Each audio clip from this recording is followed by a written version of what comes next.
also had an amazing capacity to produce vegetable and cooking ingredients seemingly out of nowhere.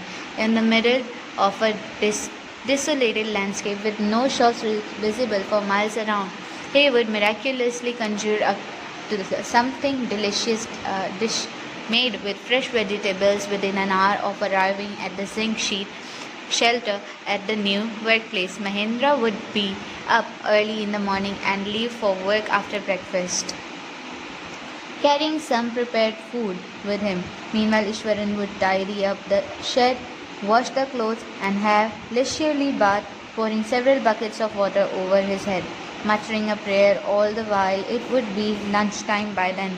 After eating, he would read for a while before dozing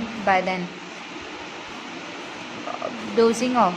The book was usually some popular Tamil thriller running to hundreds of pages. Its imaginative description and narrative flourishes would hold Ishwaran in thrall.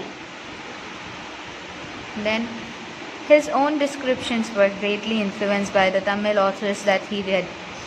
When he was narrating even the smallest of incidents, he would try to work in the suspense and surprise ending into the account.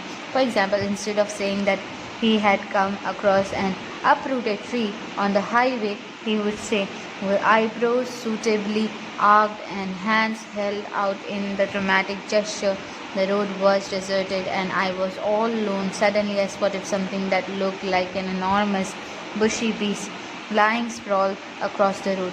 I was half inclined to turn and go back, but as I came closer, I saw that it was a fallen tree with its dry branches spread out. Mahendra would stretch himself back in his canvas chair and listen to Ishwaran's tales critically.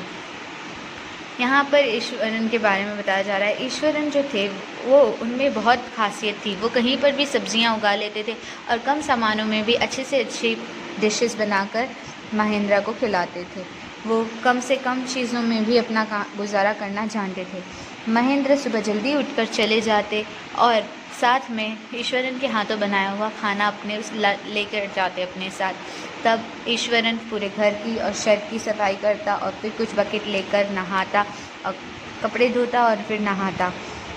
Lunch time होते समय फिर कुछ खाता और फिर अपनी किताबों को पढ़ने लग जाता, जो कि वो तमिल किताबें पढ़ता था जिनमें थ्रिलिंग स्टोरीज़ होती थी कई 100 पन्नों की, जिसमें ईश्वरन के भी नरेशंस में हमें उनकी झलक देखने मिलती थी। ईश्वरन हर चीज़ को बहुत ही ड्रामेटिक तरीके से दर्शाता था, जैसे कि हर बात बताने में सस्पेंस और सरप्राइज़ रखता। किसी को ये बताने की बजाय कि उसने एक टूटा हुआ पेड़ देखा, वो इस तरह से कुछ बताता कि मोटे भंवरे हाथ फैलाए हुए वो जैसे खड़ा था, देखा मैंने तो वो कहीं खाली सड़क पे पड़ा था।